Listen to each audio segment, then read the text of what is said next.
warahmatullahi wabarakatuh. Di sini saya akan menganalisis unsur intrinsik dan ekstrinsik dari novel Ronggeng Dukuh Parut. Sebelum ke hal pokok atau inti, mari kita ketahui novel terlebih dahulu.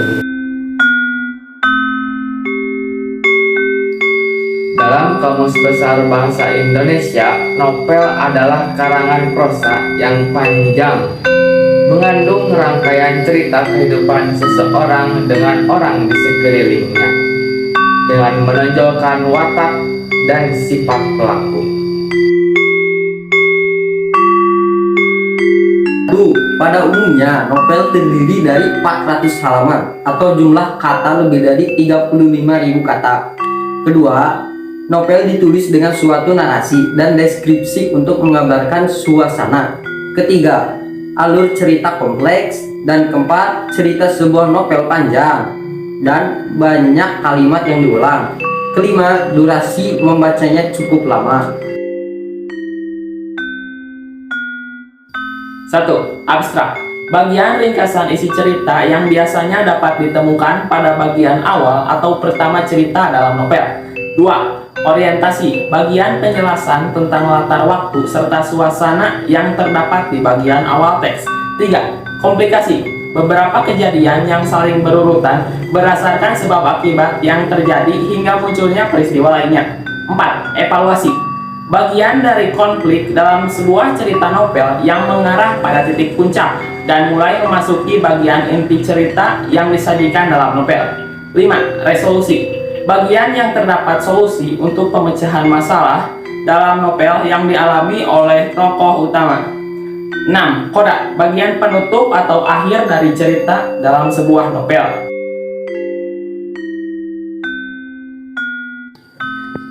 Unsur intrinsik adalah sebuah unsur utama yang membangun utuhnya sebuah novel yang berasal dari dalam novel. Unsur intrinsik terdiri dari 1. Tema. Tema adalah dasar dari cerita atau ide dasar dari sebuah karya. 2. Alur. Alur adalah pola pengembangan cerita yang dibentuk oleh sebab akibat. 3. Latar. Latar adalah gambaran mengenai peristiwa yang terjadi pada novel, di mana berkaitan dengan waktu, tempat, dan suasana.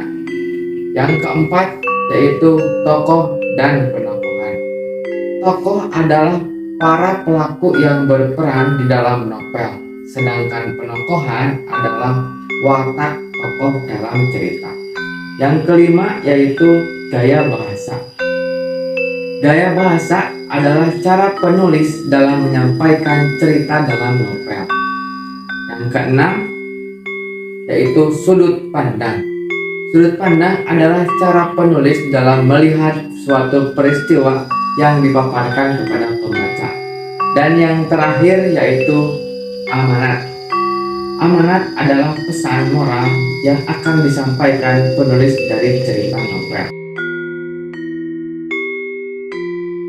Unsur ekstrinsik merupakan unsur luar yang berada dalam sebuah cerita yang juga ikut membangun jalannya suatu cerita.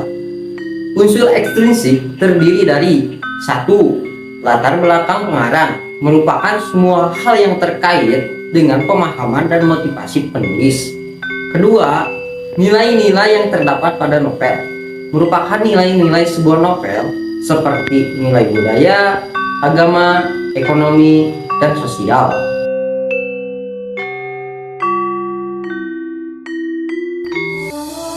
Sebelum menganalisis unsur intrinsik dan unsur ekstrinsik novel Ronggeng Dukuh Parut, saya akan membacakan terlebih dahulu sinopsis dari novel Ronggeng Dukuh Parut. Dukuh Parut adalah sebuah dusun di Jawa Tengah yang terkenal akan kemiskinan, kebodohan, dan ronggengnya. Namun sudah bertahun-tahun, ronggeng di dusun itu mati. Tidak ada lagi suara calung dan lenggak-lenggok ronggeng. Ronggeng itu musnah sejak meninggal massal akibat keracunan tempe bongkrek sekitar 11 tahun lalu. Untunglah mereka menemukan kembali semangat kehidupan setelah serintil Gadis kecil berumur belasan tahun memperlihatkan bakatnya sebagai calon ronggeng ketika bermain-main di Tegalan bersama kawan-kawan sebayanya, yaitu Rasus, Warta, dan Darsun. Permainan menari itu terlihat oleh kakek Serintil, Sakaria, yang kemudian mereka sadar bahwa cucunya sungguh berbakat menjadi seorang ronggeng. Berbekal keyakinan itulah Sakaria menyerahkan Serintil kepada dukun ronggeng Kartareja dengan harapan kelak Serintil menjadi seorang ronggeng yang diakui oleh masyarakat. Serintil pun memang pada dasarnya ingin menari ronggeng karena ingin menebus kesalahan orang tuanya yang membuat tempe bongkrek belasan tahun lalu. Namun, untuk menjadi ronggeng bukanlah hal yang mudah karena ia harus melewati beberapa tahap, mulai dari meminta izin ke makam Ki Seca Menggala, sang leluhur, hingga acara buka kelambu di mana Serintil harus melayani laki-laki yang membayarnya dengan jumlah uang yang paling besar. Melihat itu, Rasus yang memang menaruh hati pada Serintil tidak terima. Akhirnya ia pergi dari dusun dan menjadi pembantu seorang petani. Dari sinilah ujian-ujian Serintil dimulai. Kebanyakan karena ia tidak bisa membaca dan akhirnya malah menjadi bumerang untuk dirinya sendiri. Ia ditangkap oleh aparat karena dituduh sebagai bagian dari komunisme dan dipenjara selama 2 tahun. Sekembalinya Serintil ke Duku Paru, dusunnya seolah tidak seperti dulu lagi. Begitupun dirinya sendiri, seolah harga diri adalah suatu hal yang mahal. Hingga ada satu orang yang terlihat baik di mata Serintil, membantunya dan selalu membuat Serintil senang, termasuk dalam hidupnya. Namun, saat ia sudah mulai membuka diri dan berharap, ia dijatuhkan lagi hingga benar-benar merasa tidak berarti. Nah, selanjutnya langsung saja kita bahas ke bagian inti, yaitu menganalisis unsur intrinsik dan ekstrinsik novel Ronggeng Duku Paru.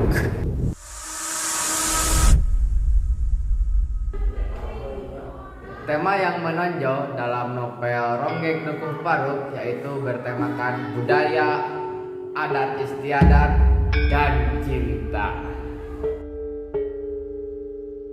Alur yang digunakan dalam novel Ronggeng Duku Paru adalah alur maju mundur karena dalam ceritanya disertai dengan flashback atau kembali ke masa lalu.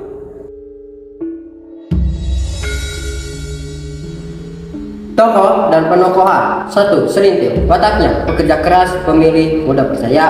2. Rasus, pemberani, penyayang, pendendam. 3. Nyi Kartareja, wataknya licik.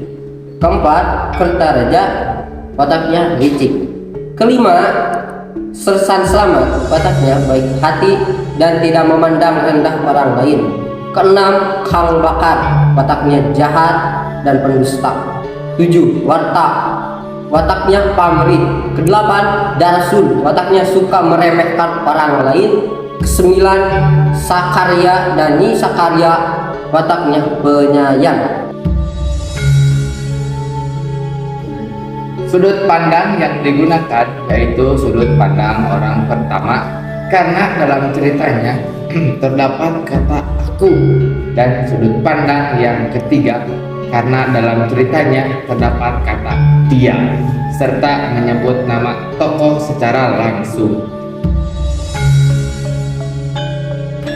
Gaya bahasa yang digunakan dalam novel Ronggeng Duku Paru kebanyakan menggunakan bahasa Jawa dan mantra-mantra Jawa yang tidak ada terjemahannya. Latar dalam novel Ronggeng Duku Paru. Pertama, latar tempat di kampung Duku Paru, di ladang atau kebun, di pasar dauhan, di markas tentara, di warung, di makam, dan di lapangan kecamatan Dauhan. Kedua, latar waktu: sore hari, pagi hari, malam hari, dan siang hari. Yang ketiga, latar suasana haru, tegang, sedih, mencekam, kecewa, gembira, gelisah, darurat, dan bahagia.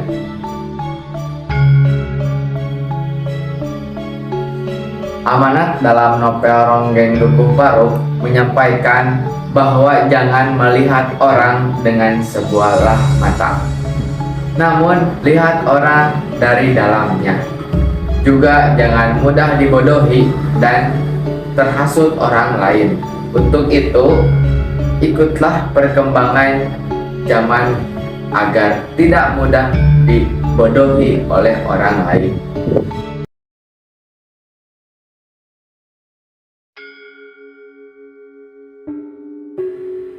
Nilai-nilai yang terkandung dalam novel Ronggeng Dukuh Paruk.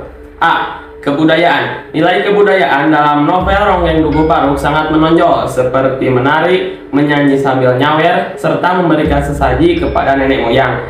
B. Keagamaan. Nilai keagamaan dalam novel Ronggeng Dukuh Paruk tidak terlalu diperlihatkan, karena warga Dukuh Paruk lebih mempercayai adanya nenek moyang dan hal-hal animisme lainnya.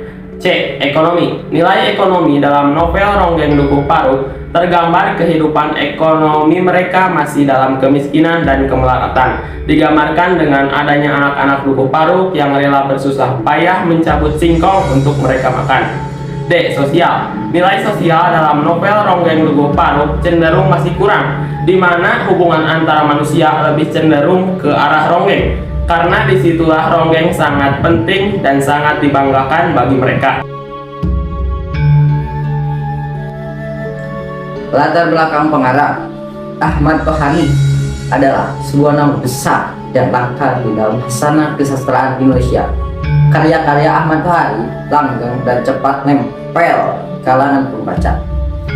Ketika mendengar namanya, maka asosiasi yang muncul dari pengarang ini adalah lokalitas, tema keislaman, dan nilai kehidupan kesederhanaannya. Novel Ronggeng Dukuh Paruk adalah salah satu karyanya. Pengetahuan Ahmad Tohari mengenai dunia ronggeng dan filosofinya menegaskan bahwa Ahmad Tohari adalah wakil dari suara orang-orang yang satu daerah asalnya. Nah, jadi itu unsur intrinsik dan ekstrinsik dari novel yang berjudul Ronggeng Dukuh Paruk. Sekian dari kelompok kami. Bila ada kesalahan, mohon dimaafkan yang sebesar-besarnya. Wabillahi taufiq wal hidayah. Assalamualaikum warahmatullahi wabarakatuh.